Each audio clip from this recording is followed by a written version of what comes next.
Hello everyone, myself doctor Sakshi from smile express dental clinic Malviya नगर।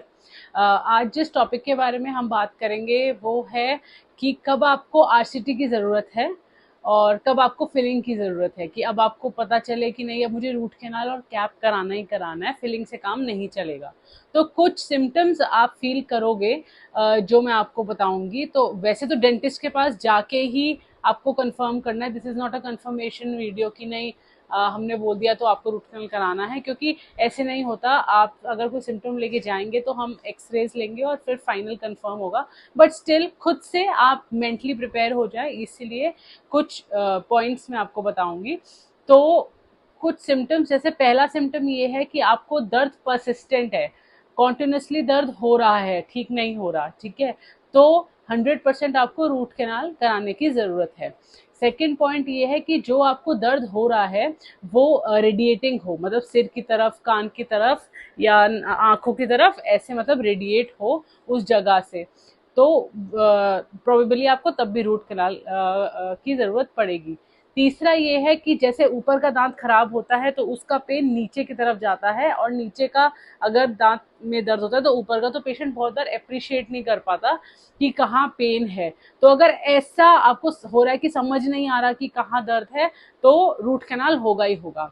अच्छा, बहुत सारे patients ये कहते हैं हमको कि मैम मैंने एक बार एंटीबायोटिक खाई, पेन किलर खाया, अपने आप ठीक हो गया केमिस्ट से लेके, और फिर 3 महीने बाद हो गया, लेकिन अब एंटीबायोटिक खा रहा हूँ तो अब ठीक नहीं हो रहा। अगर ऐसे ऐसे बार बार आपको दवाई लेने की ज़रूरत पड़ रही है और फिर भी रेकर कर रहा है, तब भी रूट कैनाल होगा।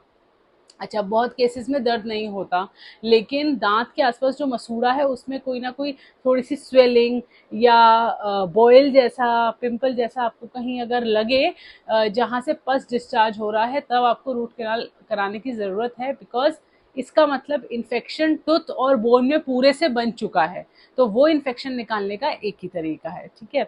इसके अलावा सेंसिटिविटी, सेंसिटिविटी ऐसा होता है कभी कभी, जैसे आपने कुछ ठंडा या बहुत गर्म खाया, तो आपने खाया और वो एकदम इतना सेंसिटिव लगा कि आपने खाते खाते 2 मिनट के लिए वो चीज़ छोड़ दी।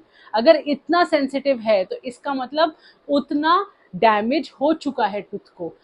तो ऐसे में अगर हम फिलिंग करते हैं तो कोई भी काम नहीं आती, 99% रूट कैनाल ही कराना पड़ता है, ठीक है। बहुत बार ऐसा होता है कि मतलब ज़रूरी नहीं है कि टूथ में आपको पूरा ब्लैकिश होल दिखे तभी हम कहें कि रूट कैनाल की ज़रूरत है। बहुत बार कीड़ा दो दांतों के बीच में होता है, लेकिन अगर आपको दर्द भी नहीं है और ऐसे पिंपल भी नहीं है, लेकिन फिर भी आपको दिख रहा है कि दांत में इतना बड़ा ब्लैकिश होल है, तो बहुत बार वो डीप कैविटीज होती हैं। तो फिलिंग में हम क्या करते हैं कि वो पूरी कैविटी को क्लीन करते हैं, कीड़ा डिकेड पोर्शन जो है, जो बैक्टीरिया खा चुका है, उसको सारा हटा के फिलिंग करते हैं, लेकिन उसमें नस खुल जाती है तो फिर हमें रूट कैनाल करनी पड़ती है। तो मोस्टली वो रूट कैनाल में ही जाता है। तो अगर आपको डीप कोई डिकेड दिख रहा है कि ये तो बहुत बड़ा होल है, तो बहुत प्रोबेबिलिटी है ये कि वो रूट कैनाल में जाए, ठीक है।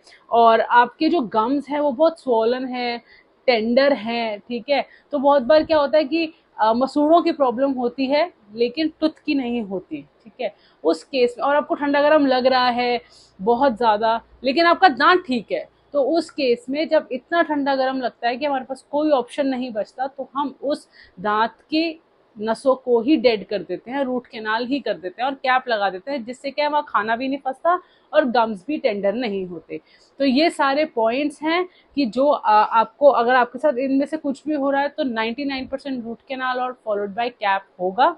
बाकी डेंटिस्ट के पास जाके अपने कंफर्म कराइए, एक्सरे कराइए कि क्या होगा, और वैसे ही करिए जैसे आपके डेंटिस्ट कहते हैं। Thank you so much.